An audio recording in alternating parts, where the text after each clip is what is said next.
이사야서 6장 1절부터 13절, 구약성경 974쪽 교독합니다.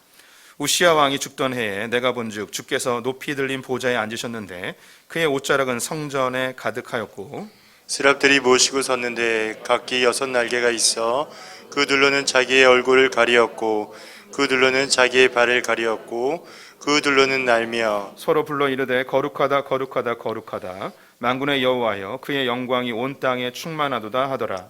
이같이 화답하는 자의 소리로 말미암아 문지방의 터가 요동하며 성전의 연기가 충만한지라. 그때 내가 말하되 화로다 나여 망하게 되었도다. 나의 입술이 부정한 사람이요 나는 입술이 부정한 백성 중에 거주하면서 만군의 여호와의 신 왕을 배웠음이로다 하였더라. 그때 그 스랍 중에 하나가 부젓가락으로 제단에서 집은 바 핀 숯을 손에 가지고 내게로 날아와서 그것을 내 입술에 대며 이르되 보라 이것이 내 입에 닿았으니 내 악이 제하여졌고 내 죄가 사하여졌느니라 하더라. 내가 또 주의 목소리를 들으니 주께서 이르시되 내가 누구를 보내며 누가 우리를 위하여 갈꼬 하시니 그때 내가 이르되 내가 여기 있나이다 나를 보내소서 하였더니 여호와께서 이르시되 가서 이 백성에게 이르기를 너희가 듣기는 들어도 깨닫지 못할 것이요 보기는 보아도 알지 못하리라 하여 이 백성의 마음을 둔하게 하며 그들의 귀가 막히고 그들의 눈이 감기게 하라. 염려하건대 그들이 눈으로 보고 귀로 듣고 마음으로 깨닫고 다시 돌아와 고침을 받을까 하노라 하시기로. 내가 이르되 주여 어느 때까지니까 하였더니 주께서 대답하시되 성읍들은 황폐하여 주민이 없으며 가옥들에는 사람이 없고 이 토지는 황폐하게 되며 여호와께서 사람들을 멀리 옮기셔서 이 땅 가운데 황폐한 곳이 많을 때까지니라. 함께 읽습니다. 그 중에 10분의 1이 아직 남아있을지라도 이것도 황폐하게 될 것이나 밤나무와 쌍수리나무가 배임을 당하여도 그 구루터기는 남아있는 것 같이 거룩한 씨가 이 땅의 구루터기니라 하시더라. 아멘. 오늘도 주님의 보좌 앞으로 나오신 성도님들에게 하나님의 은혜와 평강이 함께 하시기를 축원드립니다. 온라인으로 예배 참여하시는 모든 성도님들 또한 환영하고요. 그곳에도 하나님의 은혜가 가득하시기를 축원드립니다. 우리 그리스도인들의 선지자적 사명에 대해서 함께 살펴보고 있습니다. 하나님께서 우리를 부르실 때에 3가지의 직무를 주셨는데 이 땅을 하나님의 말씀과 질서로 다스리라는 왕의 직무와 또 이 땅에 대한 죄를 중보하고 이 땅을 축복하는 제사장적 사명, 하나님의 말씀을 이 땅 가운데 선포하는 선지자적 사명을 부여받았습니다. 세상이 어렵고 또 교회가 조롱받고 핍박받는 시대일수록 3가지의 직무 중에 하나님의 말씀을 선포하는 선지자적 사명이 가장 쉽게 무너지는 부분입니다. 오늘날 한국교회가 많은 조롱을 받고 있는 이 현상 속에서 한국교회가 다시금 되찾고 다시 집중해야 될 부분이 있다면 바로 선지자적 사명이라 할 수 있겠습니다. 선지자란 하나님의 복음을 듣지 못하고 또 배격하고 거부하는 곳에 보냄을 받은 자들입니다. 그곳에서 제단을 다시 쌓아야 하는데 이 제단은 예배인과 동시에 하나님의 공의와 정의가 흐르는 하나님의 나라를 의미합니다. 또한 하나님의 영광과 이름이 드러나도록 그것을 위하여 끊임없이 기도하는 자가 선지자입니다. 이렇게 하나님의 복음을 들고 세상으로 나아가 그것을 위하여 기도하고 예배할 때 그럼 대단한 큰 일이 벌어지느냐? 그렇지는 않습니다. 오히려 세미한 음성처럼 누룩처럼 겨자씨처럼 사람들의 눈에는 보이지 않지만 하나님의 복음은 생명력이 있어 반드시 확장되어져 열매로 나타나게 되어져 있습니다. 또 우리 성도님이 나같이 미약한 자가 별 볼 일 없는 자가 아무것도 모르는 자가 하나님의 선지자이냐 이렇게 의구심을 가질 때가 있습니다. 그렇지 않습니다. 하나님께서는 우리처럼 아주 작은 어린아이 같은 존재를 통하여 하나님의 위대한 일을 이루어 가십니다. 약한 자를 쓰시는 이유가 무엇인가? 하나님이 드러나게 하기 위함입니다. 우리가 세계 교회사를 통하여서 아주 위대한 일이지만 그 시작은 매우 작은 사람들로부터 시작되었음을 함께 많이 나누었죠. 우리 성도님들 꼭 잊지 마십시오. 우리 성도님들은 하나님께서 부르신 선지자들입니다. 이 땅 가운데 파송하신 하나님의 귀한 사자들입니다. 우리 성도님들이 입을 닫는 순간 하나님은 역사하실 수가 없습니다. 우리가 선포할 때에 하나님이 일하시기 시작합니다. 아주 자그마한 것, 너 한번 교회 나가보지 않을래? 예수 한번 믿어보지 않을래?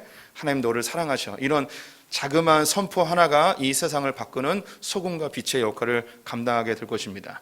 또 우리 성도님들이 하나님의 마음을 가지고 이웃을 사랑하는 것을 표현할 때, 주의 마음으로 그들을 섬길 때 바로 하나님의 나라가 이루어지게 되는 것이죠. 오늘은 이사야에 대한 이야기를 해보도록 하겠습니다. 이사야가 우시아가 죽던 해에 성전에 들어갔는데 하나님의 엄청난 영광이 성전에 가득 임하게 되었습니다.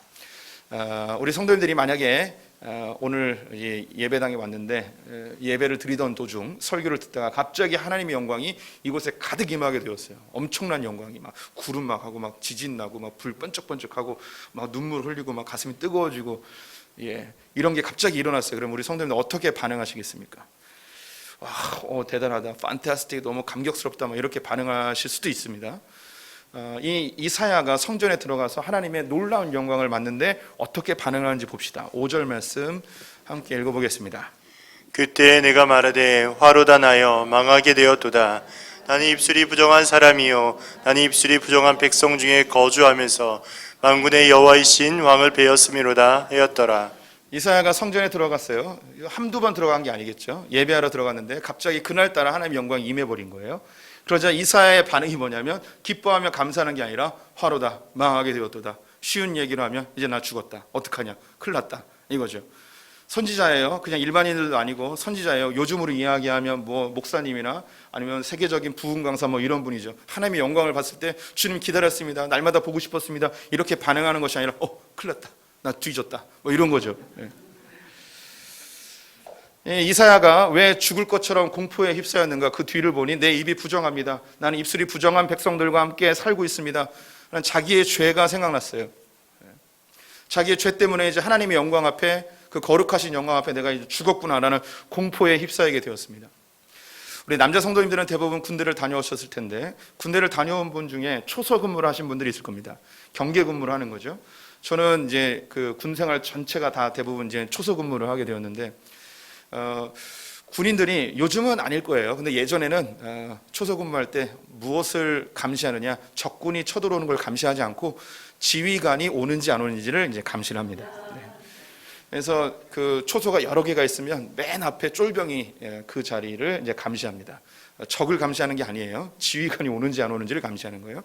맨 끝에 있는 데는 고참들이 갑니다. 그럼 뭐 하느냐? 2초소부터 마지막까지 다 잡니다. 그럼 누가 깨어 있어야 되는가? 1초소에 있는 사람이 깨어 있어야 돼요. 이 쫄병이 깨어 있지 않고 조금이라도 자면 이제 뒤는 큰일 나는 겁니다. 그럼 이 사람이, 이 1초소에 있는 사람이 늘 깨어서 지휘관이 오면 전화를 돌립니다. 지휘관이 오십니다, 당직사관 오십니다 하면 그 다음에 다 일어나는 거예요. 다 자다가 일어나는 거죠. 예전에 그랬다는 거예요. 요즘은 안 그럴 거예요. 그런데 이 첫 번째 초소에 있는 그 쫄병이 잠깐 졸았어요. 졸아서 이 지휘관들도 알아요, 어디로 가야 되는지. 맨 끝에부터 가요. 맨 끝에 가는데 딱 했는데 무궁화 2개짜리 혹은 대위가, 소령이 딱 왔는데 이 초병이 자다가 깼죠. 그때 뭐라고 고백하겠습니까? 화로다, 내가 망하게 되었도다. 죽었다는 거죠. 자기가 그 경계 근무를 안 쓰고 자빠져 자고 있다가 지휘관한테 들킨 거예요. 내가 죽었구나. 그때 느끼는 공포, 어떻게 될 건가? 지금 이 이사야가 성전에 들어와서 예배하는데 갑자기 하나님의 영광이 임하게 되자 화로다, 내가 망하게 되었도다, 내 입술이 부정한 자로다. 입술이 부정하다 이야기했다는 것은 다른 죄악들도 많이 있었겠지만 특별히 이 선지자 이사야가 내 입술이 부정합니다 라고 이야기한 것은 그의 직분 때문이겠죠. 선지자는 하나님의 말씀을 선포하는 자입니다. 입술이 부정하다 이야기했다는 것은 자기가 선지자로서 마땅한 행위를 하지 못했다는 거겠죠. 백성의 입술도 부정하다 이야기한 것은 같은 맥락인 것 같아요. 그 입술로 하나님께 범죄한 것, 그리고 그 마음에서 저지른 모든 범죄들을 입술로 대표로 이야기한 것으로 보여집니다. 도대체 이 이사야가 왜 이런 그 죄책감, 그 죄를 깨닫고 하나님께 죽을 것 같은 공포에 휩싸였는가? 그의 배경을 좀 알 필요가 있습니다. 성경에는 많은 선지자들이 등장합니다. 그런데 이사야는 특별히 다른 선지자입니다. 왜냐? 그의 신분 자체가 왕족이에요. 다른 선지자들은 뭐 목동도 있었고 뭐 농사꾼도 있었고 그리고 특별히 선지 학교에서 교육을 받아서 선지자가 된 사람들도 있는데 이 이사야 같은 경우에는 왕족입니다. 그래서 성경에 나와 있는 왕들과 같이 먹고 마시고 왕자 교육도 같이 받고 이런 사람이에요. 그러나 다른 선지자들과 다르게 왕에게 지근거리에서 하나님의 말씀을 선포할 수 있고 그리고 왕들과 각별하게 대화를 나눌 수 있는 다른 선지자들과 그 위치 자체가 다른 특별한 사람이었던 것이죠. 이 이사야가 활동했을 때의 왕은 우시야부터 히스기야 때인데요. 이 우시야는 성경에 나오는 좋은 왕들이 몇 명 없는데 그 중에 한 명입니다. 다윗이 죽은 이후 남유다에 북쪽에는 좋은 왕이 하나도 없고요. 남쪽에 괜찮은 왕이라면 여호사밧이라는 왕이 있었고, 그리고 요아스라는 왕, 그리고 우시야, 히스기야, 그리고 요시야 왕, 이 정도밖에 없어요. 이 4-5명밖에 좋은 왕이 없습니다. 이 여호사밧이라는 왕이 제일 성공한 왕이었는데요. 욕심이 생겼어요. 나라가 분열됐는데 통일 왕국을 만들고 싶었습니다. 그래서 북쪽의 아합 왕의 딸과 자기의 아들을 정략 결혼을 시킵니다. 그런데 이 딸이 결혼해서 들어올 때 바알과 아세라 신을 다 데리고 들어와요. 이 여자가 아달랴인데 자기 남편이 전쟁에 갔다가 일찍 죽게 되자 다윗의 후손들을 다 숙청해버립니다. 다 죽여요. 그때 태어난 지 얼마 안 된 요아스라는 그 신생아가 그의 왕의 누이, 즉 고모에 의해서 구출을 받아 겨우 목숨을 건지게 되었는데 8살 때 왕위에 올랐어요. 그 사이에 나라는 완전히 황폐화가 되어버렸습니다. 이 요아스 왕이 나라를 다시 재건하긴 하였는데 부강하진 않았어요. 그 다음에 바로 이제 우시야 왕이 나라를 부강하게 만드는 매우 괜찮은 왕이 되었습니다. 처음에는 겸손히 주님을 따르는 왕이었는데 나라가 견고해지니까 교만해졌어요. 자기의 능력으로, 자기의 힘으로 나라가 잘된 것이라고 생각해서 하면은 성전에서 제사장들만이 할 수 있는 분향, 즉 향료를 드리는 것을 이 왕이 대신하다가 하나님께 징계를 받아 나병에 걸립니다. 그래서 왕궁에 살지 못하고 별채에서 생활하다가 죽게 된 것이죠. 그것을 이 이사야가 보고 있었던 거예요. 그 마음속에 어떤 부담감이 있었는가? 내가 선지자로서 역할을 잘 못해서 이 우시야 왕이 하나님 앞에 교만해진 것은 아닌가? 그리고 이 나라에 내가 이제 더 이상 어떤 소용이 있을까? 왕이 하나님께 징계를 받아서 죽었어요. 선지자로서 자괴감이 들죠. 내가 잘 못해서 이 나라가 이렇게 됐구나. 하나님이 징계를 주셨구나. 나 이제 더 이상 선지자하고 싶지 않아. 1장부터 5장까지 이사야가 이미 활동을 했습니다. 하지만 이것은 충분하지 않은 것이었죠. 하나님의 영광을 보았을 때 내 입술이 부정하다. 나는 선지자로서 자격이 없어. 나는 선지자로서 마땅히 할 바를 못했어. 나 때문에 우시아가 죽었고 우시아가 타락한 거야. 내가 잘못한 거야. 하는 그런 죄책감이 확 밀려오죠. 그래서 내 입술이 부정합니다. 주님 이제 나 곧 죽겠군요. 자기의 이 죄가 하나님의 거룩함 앞에 바로 드러나게 되었습니다. 이 이사야가 처해 있는 상황은 오늘날 한국 사회와 매우 유사합니다. 한국 교회는 지금 죄를 구체적으로 인식하고 있는 시대입니다. 하나님의 영광이 임해서가 아니라 코로나라는 엄청난 사건 속에서 교회가 이 세상이 어떻게 평가받는지 그대로 그 실체가 드러나고 있습니다. 교회가 조롱받고 있는 시대예요. 교회가 선지자적 사명을 감당하긴 해야 되는데 우리의 죄가 떠오르는 거죠. 우리가 세상에 얘기해도 들을까? 이제 그만둬야 되는 거 아닌가? 교회가 쓸모없어진 거 아닌가? 예수 믿을 의미가 있는가? 내가 잘못해서 이 한국 교회가 이렇게 된 건 아닌가? 이런 생각을 할 수 있습니다. 우리 성도님들은 이 세상에 이런 코로나라는 엄청난 재앙이 일어나게 되면 일반 사람들이 어떻게 생각하는지 다 아세요. 일반 사람들은요, 남을 탓하기를 좋아합니다. 또 단순히 이 코로나라는 것이 지나가는 고통 정도로만 여길 수 있죠. 하지만 그리스도인들은 달라요. 그리스도인들이 코로나 외에도 삶에 나타나는 고난이나 어려움들을 맞이하였을 때 우리는 단순히 이것이 고난이나 혹은 그냥 지나간 어떤 사건으로 여기지 않습니다. 하나님께서 교회를 향하여서 혹은 크리스찬들을 향하여서 주시는 어떤 메시지가 아닌가라고 상고하게 되어지죠. 코로나가 일어났을 때 한국 교회는 동일하게 반응했습니다. 또 더 심각한 것은 교회가 조롱과 또 비난의 대상이 되어지니 더욱더 우리 자신을 돌아보는 시기가 되어졌죠. 코로나로 인해서 모이지 못하는 안타까움은 있었지만 코로나 때문에 우리 자신을 돌아보는 좋은 기회가 되었습니다. 그 무엇보다도 한국 교회가 이 대한민국 사회에 이렇게 조롱과 비난을 받는 존재인지 우리는 전혀 알지 못했습니다. 교회가 이렇게 나쁜 곳이었나? 사람들이 이렇게 교회를 싫어했나? 우리 성도님들이 밖에서 생활을 잘 안 하시면 모를 수도 있는데 교회는 코로나의 원흉이 되어버렸습니다. 사람들은 한국 사회에서 교회가 제발 없어졌으면 좋겠다고 이야기합니다.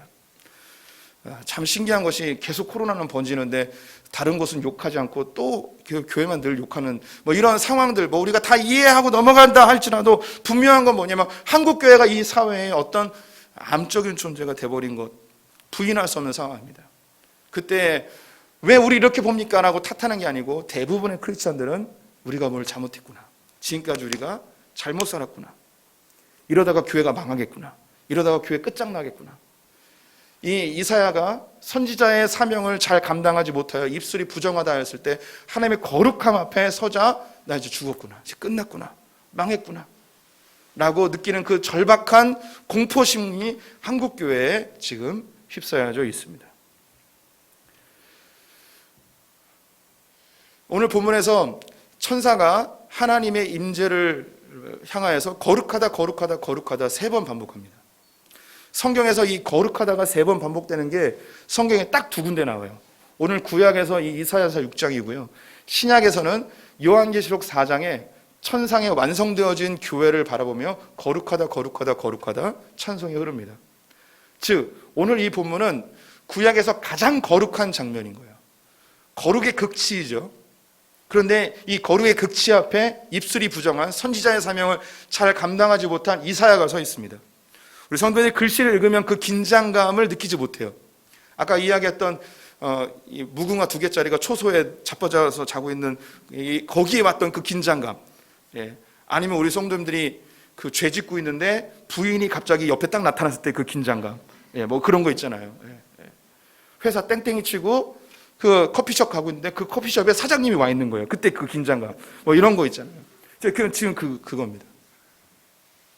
가장 거룩하신 하나님 앞에 입술이 부정한 이사야가 서 있는 한국교회가 이 코로나라는 것에 곧 죽을 수도 있겠구나, 망할 수도 있겠구나, 이러다가 어떻게 하면 좋은가라는 이 긴장감 속에 놓여 있는 것과 똑같죠. 이사야가 이러면 곧 죽을 텐데 어떻게 하면 좋을까요? 이렇게 엄청난 긴장감이 있을 때 갑자기 천사 하나가 이사야에게 찾아옵니다. 오늘 6절과 7절 말씀 같이 읽어보죠. 그때 그 서랍 중에 하나가 부젓가락으로 제단에서 집은 바 빈 숯에 손을 가지고 내게로 날아와서 그것을 내 입술에 대며 이르되 보라 이것이 내 입에 닿았으니 내 악이 제하여졌고 내 죄가 사하여졌느니라 하더라.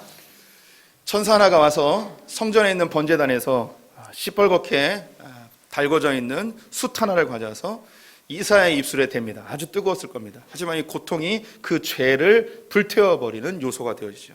그리고 선언합니다. 네 악이 제하여졌고 내 죄가 사하여졌느니라. 하나님의 거룩함 앞에 자기의 죄 때문에 곧 죽을 수도 있다는 두려움에 쌓여있는 이 이사야에게 숯불로 입술을 지져서 네가 이제 죄가 없어졌으니 걱정하지 마라, 그에게 죄 사함을 선언합니다. 우리 성도님들이 생각하는 것보다 목회자들은 지금 이 코로나 상황을 더 심각하게 받아들이고 있습니다. 많은 목사님들이 교회를 문을 닫아야 되는 상황에 놓여 있습니다.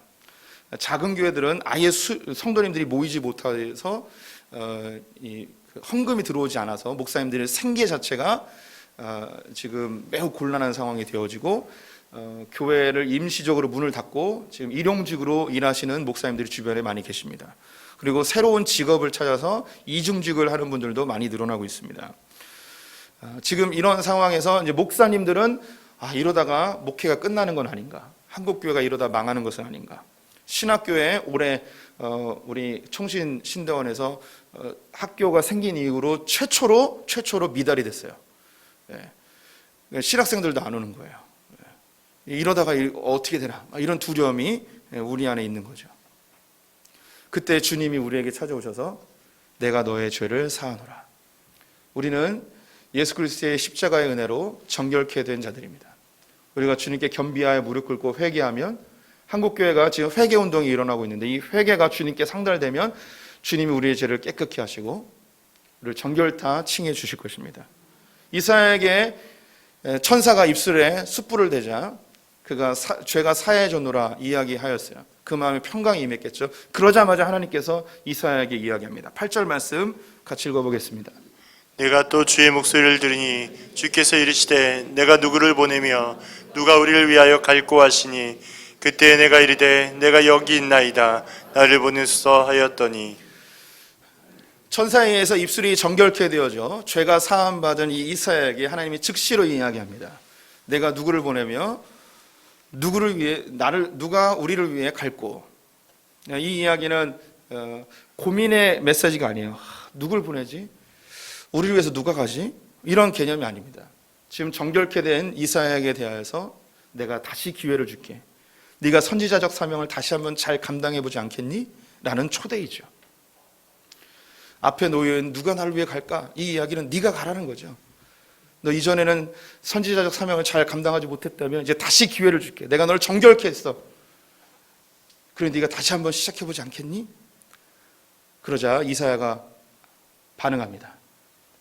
내가 여기 있사오니 나를 보내소서. 네 주님, 저희가 다시 기회를 주신다면 제가 이제 선지자로서 제대로 사역을 한번 해보도록 하겠습니다. 이전까지 선지자로서 마땅히 해야 될 바를 잘 감당하지 못했다면 이제 다시 한번 시작해 보겠습니다. 코로나는 한국교회에게 주신 이 숯불과 같은 존재인 것 같습니다. 분명히 한국교회는 뭔가 잘못했습니다.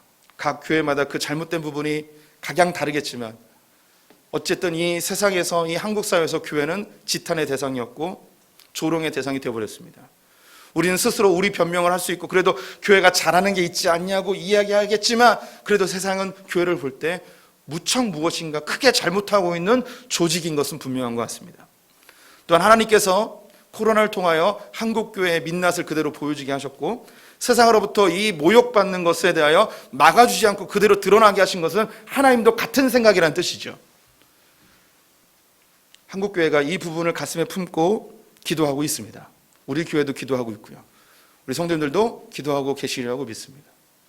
이 기도의 중심에는 회개가 있습니다. 하나님 우리를 정결케 해주십시오. 예수 그리스도의 피로 이 교회를 다시 한번 새롭게 하여 주십시오. 우리가 기도할 때 주님이 이 교회를 새롭게 해주실 줄 믿습니다. 그리고 이 코로나를 통하여서 우리의 그 죄악된 부분들을 도려내시며 주님이 우리에게 이야기하시죠. 소품교회에게 이야기합니다.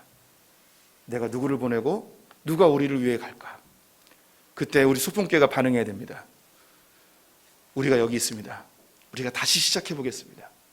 하나님이 원하시는 그 교회의 모습, 선지자의 사명을 다시 잘 감당해 보겠습니다. 코로나로 인해서 우리의 신앙의 민낯이 많이 드러났습니다. 우리 성도님들께서 수개월 동안 교회를 못 나오면서 예전에는 내가 교회 봉사도 하고 이것도 하고 저것도 하면서 내가 괜찮은 신앙인인 것처럼, 우리 소품교회는 아니지만 다른 교회들 보면 그래요. 내가 괜찮은 신앙인인 것처럼 생각했는데 몇 개월 동안 교회를 나오지 못하니까 내 신앙이 뚝뚝뚝 떨어지는 걸 성도 자신이 느낍니다. 이 코로나 상황 속에서 신앙이 떨어지는 것과 동시에 깨닫는 중요한 세 가지가 있습니다. 첫째는 뭐냐면 교회 공동체의 중요성입니다. 내가 혼자 있으니까, 혼자 예배드리니까, 온라인으로 예배드리니까 예배가 제대로 되지도 않고 내 신앙을 내가 관리할 수 없구나. 교회 공동체가 이래서 필요한 거구나 라는 걸 깨닫게 되죠. 두 번째는 개인의 신앙이 얼마나 중요한지 절실하게 느끼는 때입니다. 예전에 공동체를 있을 때는 내가 그 공동체와 함께 신앙이 괜찮은 것 같았는데 홀로 놔두니까 내 신앙이 별것 아니라는 걸 알게 돼요.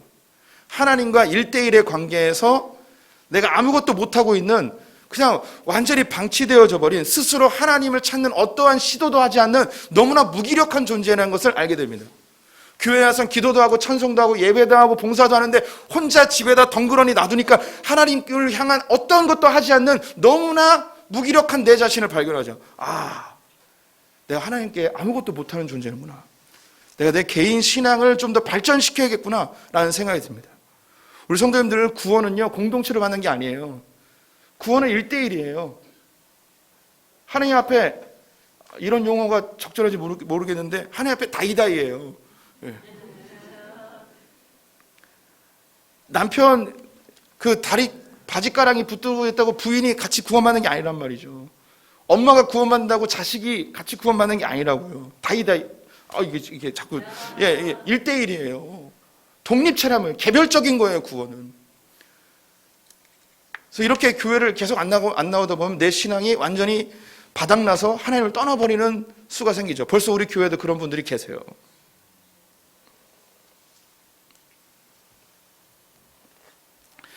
세 번째는 교회가 모이지 못하니까 자녀들이 신앙이 완전히 엉망진창이 되어버리는 것을 우리가 두 눈으로 보게 됩니다.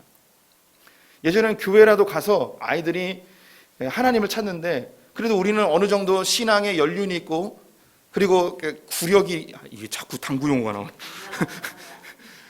지나온 세월이 있으니까 그래도 주님 앞에 경건하게 살려고 몸부림치는데 우리 애들은 살아온 세월이 없다 보니 그 많은 시간 학교도 안 가고 인터넷과 유튜브와 게임으로 시간을 보내고 있는 아이들을 보면서 이 아이들 신앙 교육이 참 가정에서 매우 소중한 거구나라는 걸 깨닫게 됩니다.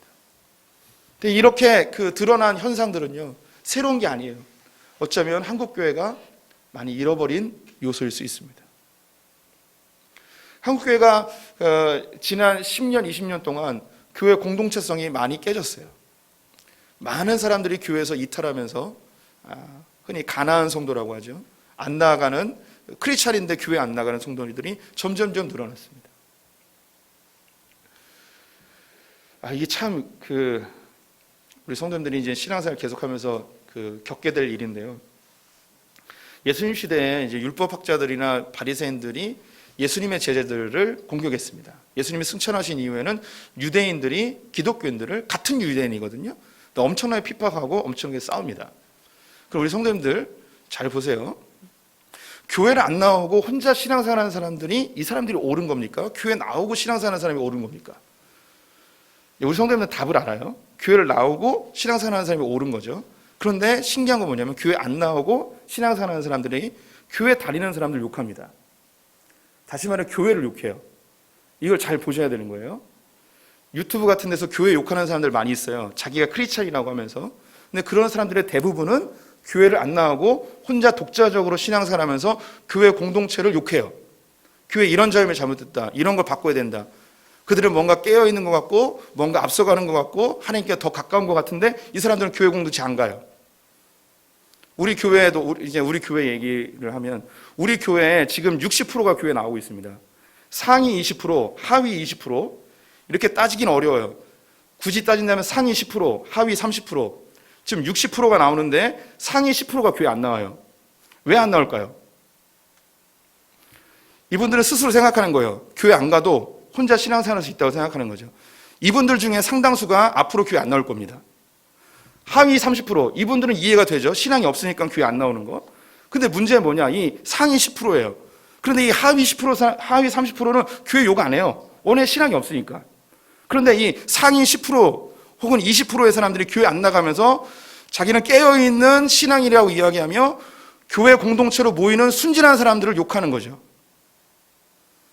이게 앞으로 벌어질 교회에서 나타날 더 심각한 일이에요. 이 상위 10%는 점점점 늘어날 거예요. 교회 공동체의 소중함이 점점 사라지게 됩니다. 근데 우리 성도님들이 적어도 지금 나오시는 분들이 무슨 생각이 있냐면 그래도 모여야 되는구나. 이걸 깨달은 분들이에요. 이게 얼마나 소중한 건지 몰라요. 주님은 아셨어요. 마지막이 될 때에 모이기를 패하는 자들 외에 습관과 같이 하지 말고 서로 권하여 사랑과 권면하래요. 모이라고. 세상은 더 그렇게 흘러갈 거예요. 또한 개별적인 이 하나님 앞에서의 신앙의 소중함을 더 많이 느껴요. 이건 너무너무 중요한 건데 한국 교회가 놓쳤던 거죠. 프로그램 속에 훈련 속에 있으면 이 사람이 괜찮은 신앙이라고 생각했지만 독립자로 났을 때 이 사람은 올바른 신앙이 아니라는 것 지금 드러난 거예요. 한국 교회가 뭔가 잘못하고 있었던 거죠. 개인 묵상이 이루어지지 않았어요. 하나님과 사귀지 않았어요. 또한 가정에서 신앙 교육이 이루어지지 않는 거예요. 가정 예배가 없는 거죠. 이제 교회 공동체가 함께 모여 성경 공부하고 이런 시대에 이제 다시 돌아오지 않습니다. 매우 제한적이에요. 그러면 어디서 이루어져야 되는가? 가정에서 이루어져야 되는 거예요. 그런데 이 가정에서 자기의 자녀를 그리고 가족 공동체가 하나님께 함께 예배드리는 것이 2000년 기독교 역사 속에서 늘 있었어요. 그런데 지난 100여 년 산업화가 집중적으로 이루어지는 한국 사회에서 이게 사라진 거죠. 제가 할머니랑 같이 신앙생활 할 때만 하더라도 이게 가능했어요.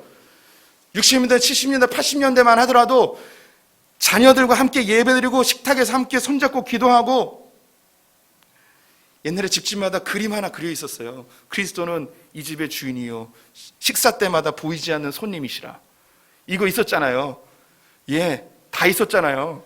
예, 신앙생활 얼마 하지 않으신 분들은 그거 모를 거예요. 그래서요, 요즘 애들은 몰라요, 그거. 그래서 나눠줄 거예요, 1월 1일에. 네. 우리가 가족에서 이 가족 공동체 안에 함께 계시는 하나님을 잊어버렸어요. 그리스도는 이 집의 주인이시고 식사 때마다 보이지 않는 손님이시라. 저 우리 그 할머니 집에 딱 걸려 있었어요. 밥 먹을 때마다 그거 보면서 아, 이 자리에 예수님 계시는구나. 좀 심각하신 분들은요, 옆에다가 숟가락 하나 더 놓으신 분들도 있었어요. 예, 혹시 자기 집에 그랬던 분 손 들어보세요. 예, 없군요. 귀신 모시듯이 그렇게 하신 분들도 있었어요. 그게 뭐냐면 주님이 늘 우리 집에 늘 계시고 식사 때마다 늘 계시는 손님이시라는 걸, 주님이 나와 함께 임마누엘 신앙이 늘 있었어요. 새벽기도 갔다 오시면 자녀들의 손 얹고 기도해 주시던 그런 부모님. 우리 그 최소연 전도사님 신앙생활 안 하던 분이었어요. 근데 이분이 자기 엄마 때문에 신학하고 지금 다시 교회 잘 다니고 있는데, 어머니가 매일 똑같은 시간에 가정예배 드리셨대요. 아무도 없는데 혼자. 그래서 한두 명씩 마지막까지 버티다가 참여한 사람이 최소연 전도사님이시래요. 네. 그때도 교회 안 다니고 엄마는 이 맨날 그 가정예배 드리고. 이게 우리 믿음의 선배들의 신앙인데, 이러한 아름다운 전통이 불과 몇십 년 사이에 다 사라져 버렸어요. 가정에서 이루어졌던 그 아름다운 신앙의 전통들이 다 사라져 버렸단 말이죠. 그런데 교회에 모이지 못하니까 한국교회 성도들이 어쩔 수 없이 가정에서 뭔가를 해야 되는 거예요. 시도라도 해보는 거죠. 제가 지난 12월 마지막 주 때 설교에 뭘 얘기했냐면, 앞으로 한국교회에 집단적으로 예배를 못 드리는 때가 올 수도 있습니다 라는 설교였어요. 어떤 분이 옛날 설교 다시 듣다가 깜짝 놀라가지고, 목사님 이거 어떻게 알고 코로나를 예견하신 거냐고. 아니에요. 그냥 그런 흐름 속에 있었던 것 같아요. 제가 그래서 올해 1년 1월 달에 우리 성도들의 가정 예배 드리자고 그랬잖아요. 가정에서 예배 드리는 게 얼마나 소중한지 이야기하고, 가정 예배 잘 드리면 그 치킨 쿠폰 드린다고 막 그랬어요. 그래서 그 송미애 전사님이 이야기하더라고요. 목사님이 어떻게 코로나가 그 발발할 줄 알고 가정 예배를 강조하셨냐고. 제가 점쟁이가 아니에요. 그냥 한 거예요. 이 시대의 지금 그런 흐름 속에 잃어버린 한국교회에 하나님이 원하시는 모습이 무엇인가 깊이 고민하면서, 우리가 가정에서 다시 예배를 회복해야 되고, 가정의 전통을, 신앙의 전수를 이걸 회복해야 된다는 그런 생각이 제 마음속에 있었어요. 그리고 이 시대가 점점 집단적 은혜는 사라지고 개별적 은혜로 바뀌는 걸 알게 됐어요. 집단적 은혜가 뭐냐면, 교회에 오면 그냥 은혜 받는 시대가 있었어요. 중고등부에 그냥 참석하고 수련회 가면 그냥 은혜 받던 시절이 있었다고. 근데 그런 시대가 끝났어요. 이제 안 와요. 그런 때는 특별한 교회, 특별한 경우가 있겠지만 이젠 개별적 은혜예요. 하나님이 선별하여서 하나님의 마음에 합한 자들에게 하나님의 은혜를 주세요. 각 가정마다, 각 개인마다 하나님을 간절히 찾는 자에게. 그냥 그 공동체에 있다고 해서 은혜가 있지 않아요. 그냥 소품교회에 있다고 해서 은혜 받지 않는다고요. 우리 성도들 하나님과 개인적인 친밀한 만남, 가정에서 하나님과의 몸부림이 있을 때 하나님이 개별적으로 은혜를 주세요. 지금 그런 때로 바뀌었어요. 그래서 우리 성도들 은혜를 받기를 바라는 마음에 가정 예배 드리려고 하는 거예요. 주님 우리에게 다시금 기회를 주셨어요. 코로나는 우리의 입술을 정결케 하는 그 숯불과 같은 것이 되어버렸습니다. 이사야가 주님 내가 여기 있습니다, 나를 보내소서 결단했습니다. 소품교회뿐만 아니라 한국교회가 주님 이 코로나로 인해서 우리가 새롭게 마음을 가지고 다시 전진하겠습니다라고 결단을 했죠. 그럼 결단했으니까 그래 너 잘했다, 내가 너 이제 복 주고 부흥시켜줄게 막 이러면 좋은데, 주님이 이 이사야에게 뭐라고 이야기하는가. 9절 10절 말씀 같이 읽어보겠습니다.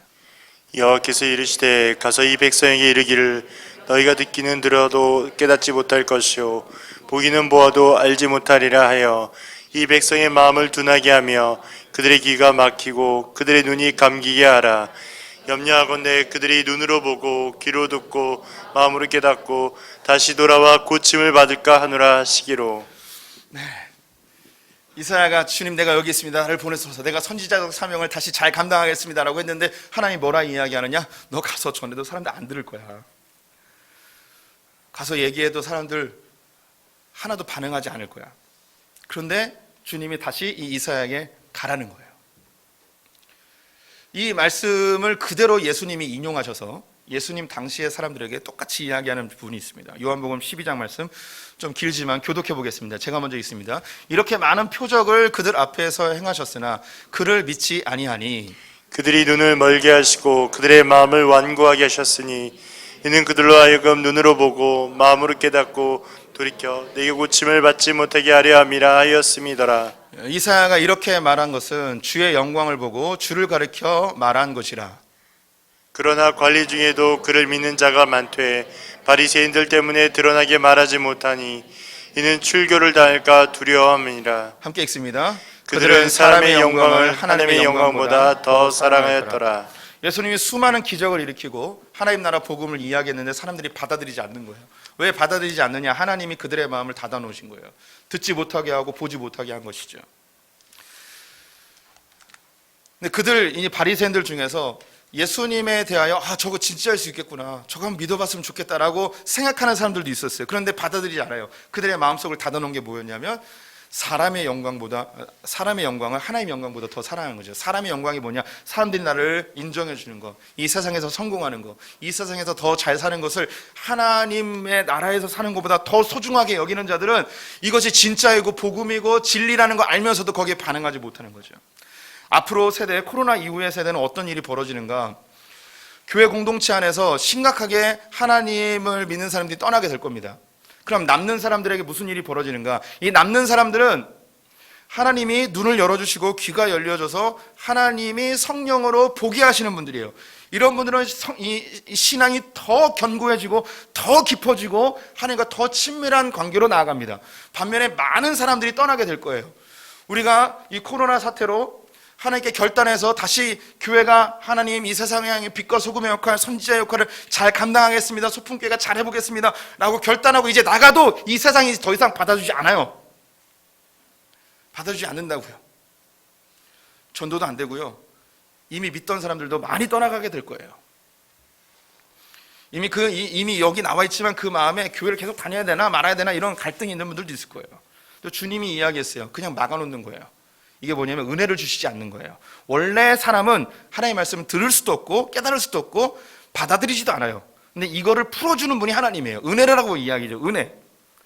은혜가 사라지는 거예요. 설교를 들어도 감동이 없어요. 예배를 들어도 감동이 없고 점점점 떠나요. 그런데 신기한 게 성령이 임하게 되어지면 예언을 하고 환상을 보고 꿈을 꾸는 사람들이 나타나는 거예요. 이런 사람들이 있기 때문에 계속 해야 되는 거죠. 그래서 13절 말씀 같이 읽어보겠습니다. 그 중에 10분의 1이 아직 남아있을지라도 이것도 황폐하게 될 것이나 밤나무와 상수리나무가 배임을 당하여도 그 구루터기에 남아있는 것 같이 거룩한 씨가 이 땅에 구루터기니라 하시더라. 하나님이 10분의 1까지 떨어진대요. 이건 상징적 의미예요. 이스라엘에서 10분의 1은 완전히 다 사라지는 거예요. 정말 적은 거죠. 그냥 10분의 1보다 더 떨어진대요. 그런데 걱정하지 말래요. 그 남은 자들, 거룩한 씨, 이건 예수 그리스도를 상징하는데요. 하지만 이스라엘 백성들은 남은 자들이에요. 그 소수를 통해서 하나님 멋진 일을 이룩한다는 거죠. 위대한 하나님 나라를 이루겠다는 거예요. 이 약속의 말씀을 듣고 이사야는 선지자로서의 사명을 착실하게 감당합니다. 어떤 핍박이 와도 자기가 선포해야 될 것을 선포하죠. 그리고 하나님이 이루실 멋진 하나님의 나라를 꿈꾸며 65장에서 이렇게 선포합니다. 같이 읽어보죠. 보라, 내가 새 하늘과 새 땅을 창조하다니 이전 것은 기억되거나 마음에 생각나지 아니할 것이라. 너희는 내가 창조한 것으로 말미암아 영원히 기뻐하며 즐거워할지니라. 보라, 내가 예루살렘을 즐거운 성으로 창조하며 그 백성을 기쁨으로 삼고 그들의 수고가 헛되지 않겠고 그들이 생산하는 것이 재난을 당하지 아니하리니 그들은 여호와의 복된 자의 자손이요 그들의 후손도 그들과 같을 것임이라. 이 남은 자들 하나님께서 은혜 주셔서 귀가 열리고 눈이 열려서 하나님의 이 복음의 말씀을 받고 선지자의 사명을 감당하는 이 사람들을 통해서 하나님은 새하늘과 새 땅을 완성해 가신다는 거예요. 이제 코로나 이후에 한국 교회에 다시 부흥이 일어나길 저는 간절히 소망합니다. 그런데 그게 안 일어날 수도 있어요. 계속 교회는 점점 줄어들고 점점 교회는 힘을 잃어버릴 수도 있습니다. 그런데 분명한 건 뭐냐면 성경에서 이야기하기를 그 남은 자들, 그 핍박 속에서도 조롱 속에서도 쇠락 속에서도 남아있는 자들을 통해서 주님께서는 멋진 하나님 나라를 완성해 내신다는 거예요. 이건 요한계시록에 약속한 말씀과 동일합니다. 한국교회에 다시 부흥이 일어날 수도 있어요. 근데 그 부흥이 영원하지도 않아요. 또 다른 범죄로 인하여 교회는 쇠락하게 될 것입니다. 하지만 그 가운데서도 이 복음의 진수를 붙들고 있는 소수의 사람들을 통해서 하나님은 멋진 일을 행하실 것이죠. 저는 이런 때가 10년 후에 일어날 거라고 생각했어요. 앞으로 10년 뒤에 이런 일이 본격적으로 일어날 거라고 생각했습니다. 그래서 차근차근 준비해서 10년 뒤에 어떤 하고 싶은 일이 있었어요. 그런데 이 10년 뒤에 일어날 일이 지금 벌써 다가와 버린 거예요. 그래서 10년 뒤에 하려고 했던 걸 내년에 하려고 그래요. 궁금하죠? 예, 내년에 알려드릴 거예요. 힌트 드릴게요. 이미 제가 말씀드린 거예요. 마지막 때가 되면 모이기를 폐합니다. 더 열심히 모여야 돼요. 두세 사람이 모이더라도 모여야 돼요. 열심히 모여야 돼요. 우리 성도님들, 앞으로 신앙생활하기 더 어렵습니다. 정말 어려워집니다. 근데 사단은 우리를 끊임없이 조롱하고 공격하고 유혹합니다. 모이지 말라고.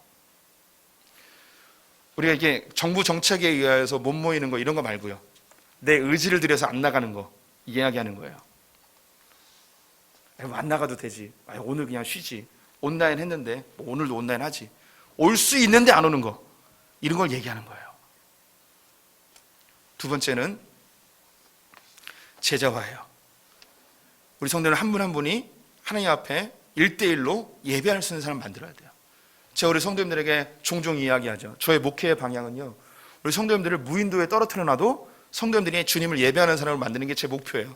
얼만큼 이루어졌는지 모르겠지만 우리 성도님들, 그래도 다른 교회보다는 우리 성도님들이 개인적으로 하나님 만나는 것을 잘하고 있다고 저는 생각을 해요. 묵상도 하시고 기도도 하시고 여러 방편으로 주님과 만나는 분들이에요.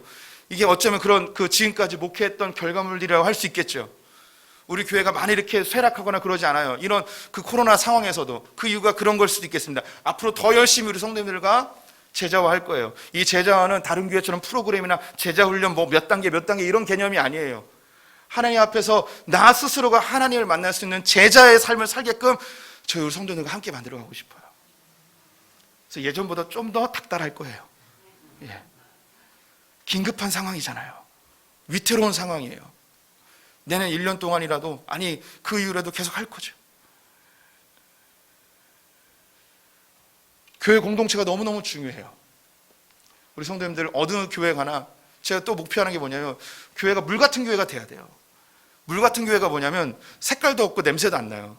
그래서 어느 교회를 가든 잘 적응하는 성도, 제가 그걸 만들고 싶어요. 교회가 색깔이 너무 강해요. 그래서 어떤 교회들이 자기는 특별한 교회를 만들고 싶어 해요. 근데 그 교회를 다니다 보면 다른 교회를 못 가요. 어쩔 수 없이 옮겨야 되는 때가 있잖아요. 그런데 예전 교회와 계속 엮여 있어서 새로운 공동체에 들어가지 못하는 거예요. 우리가 예전에는요, 도시에 있다가 시골 가도, 명절에 가도 그곳의 예배를 자연스럽게 드렸어요. 시골에 있다가 도시로 이사를 와도 거기 있는 교회 그냥 자연스럽게 적응하면서 예배를 드렸어요. 왜냐하면 예배가 거의 대부분 비슷비슷했고 교회 분위기가 비슷비슷했어요. 그런데 어느 순간부터 특별한 교회를 만든다는 그런 명목하에 교회들 색깔이 너무 강력해지는 거예요. 그래서 그 교회에 완전히 종속되어져서 다른 교회를 못 가는 거죠. 현대사는 매우 빨리 바뀌어요. 아까도 이야기했듯이 한 10년이면 막 바뀌어요. 목사님들도요, 평균 근속 연수가 11년밖에 안 돼요. 사회가 바뀌어서 여러 가지 이유로 교회를 옮겨야 된단 말이에요. 우리 소풍교회 영원히 안 다녀요. 소풍교회 영원할 수도 없고. 가라는 얘기 아니에요. 어쩔 수 없이 떠나게 되었을 때 소풍교회 색깔이 아니고 그냥 그리스도인, 그냥 주님의 제자, 소풍교회 성도가 아니라 그냥 그리스도인, 어느 교회 가든 그 교회에서 주님과 개인적으로 만나고 성도들과 함께 공동체에서 머물며 함께 예배하고. 진짜 안타까운 건 교회를 이사가고 다른 직장을 갔는데 옛날 교회에 여전히 엮여 있어서 혼자 온 인터넷 예배 드리면서 혼자 경건하게 예배 드리는 척하지만 그 지역에 어떤 교회에도 소속되지 못하는 그런 성도가 점점 많아지고 있단 말이에요. 저는 소풍교회 성도를 그렇게 만들고 싶지 않아요. 성도님들이 어디 있든, 그 지역에 있는 연약한 교회든 마음에 안 드는 교회든 고리타분 교회든 그 교회 가서 교회 공동체의 한 일원으로 모이기에 힘쓰는 그런 성도를 만들고 싶다고요. 그리고 우리의 신앙을 우리의 다음 세대에게 잘 전할 수 있는 그런 공동체. 안 될 수도 있어요. 되는 사람들끼리 한번 해봐야죠.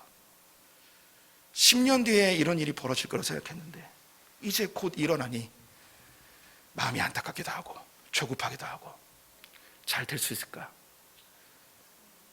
그런 생각 듭니다. 근데 사실 한국교회가 잃어버린 것들이죠. 원래 다 공교회예요. 다 같은 교회예요. 신앙은 개개인이에요. 내가 어느 교회를 다닌다고 더 우월한 성도가 아니에요. 내가 주님 앞에 어떻게 서느냐가 중요하죠. 또한 우리 자녀들의 신앙은 부모님들이 원래 책임졌어요. 교회에서 책임지는 게 아니에요. 교회는 제자 훈련 시켜주는 거예요. 동력을 동원해 주는 거예요. 신앙 교육은 자녀들은 부모님들이 신앙의 모습을 전수해 주어야 되는 거죠. 우리 성도님들, 주님이 코로나를 통해서 소풍교회에 새로운 기회를 주셨습니다. 주님, 내가 여기 있습니다. 나를 보내셔서 반응하는 분들 되시기를 축원드립니다. 함께 찬양하죠.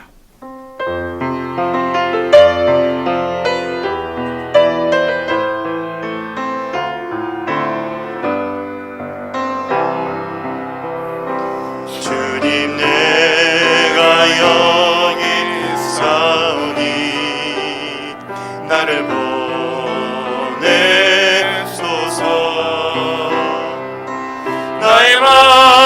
나의 몸 주께 드리오니 주 받으옵소서. 주님, 내가 여기 있사오니 나를 써주소서.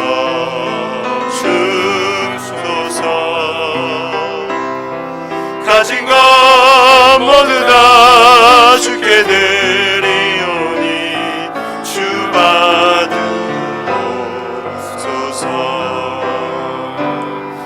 할렐루야, 할렐루야,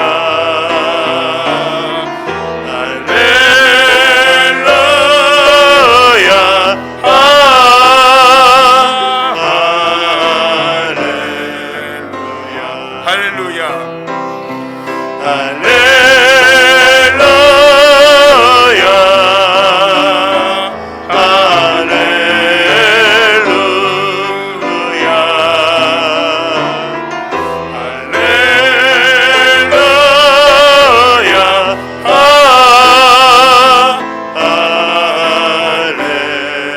할렐루야, 나를 받으옵소서.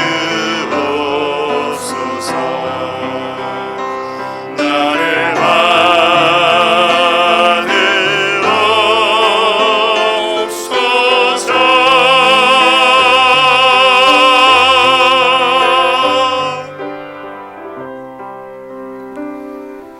하나님, 코로나를 통하여 한국교회 민낯, 소풍교회 민낯을 보게 하시고 나 자신의 신앙의 상태를 점검할 수 있는 기회를 주시니 감사합니다. 하나님, 소풍교회가, 한국교회가 주님 앞에 올바르게 서지 못하였습니다. 코로나를 통해 우리를 정결케 하시고 다시금 우리에게 기회를 주시니 주님 감사합니다. 이 비상의 사태에 신앙의 본질을 다시 회복하고 하나님 명령하신 것 잘 실천하는 주님의 교회 되게 하여 주시옵소서. 하나님, 교회 공동체가 점점 회파되어지고 있습니다. 모이기를 폐하는 세력들이 점점 늘어나고 있습니다. 하나님, 모이기를 즐겨하게 하시고 두세 사람이 모인 곳에 함께 계신 주님을 보게 하여 주시옵소서. 하나님, 우리의 개인적인 신앙이 다시금 세워지길 소망합니다. 내가 공동체 안에 있으며 괜찮은 사람인 것처럼 착각하였는데 하나님, 별것 아니었습니다. 주님과 더 겸손히, 더 친밀하게, 주님과 더 날마다 가까이 가는 애들 되게 하여 주시옵소서. 또한 우리의 자녀들을 주님 붙들어 주시옵소서. 우리 자녀들이 살아가야 할 때는 지금보다 더 험악한 세월임을 우리가 알기에 더 신앙으로 견고히 세우길 간절히 소망합니다. 하나님, 각 가정을 주님의 성소로 만들어 주시옵소서. 지금 우리 주 예수 그리스도의 은혜와 하나님 아버지의 원하시는 사랑과 성령의 교통하심이 주 앞에서 다시금 선지자적 사명 붙들고 하나님 백성으로 제자로 살아가기로 결정한 수포의 모든 성도들과 우리의 다음 세대와 저 북에 있는 우리의 형제 자매들과 열방의 선교사님들 위해 지금부터 영원토록 함께 있을지어다. 아멘.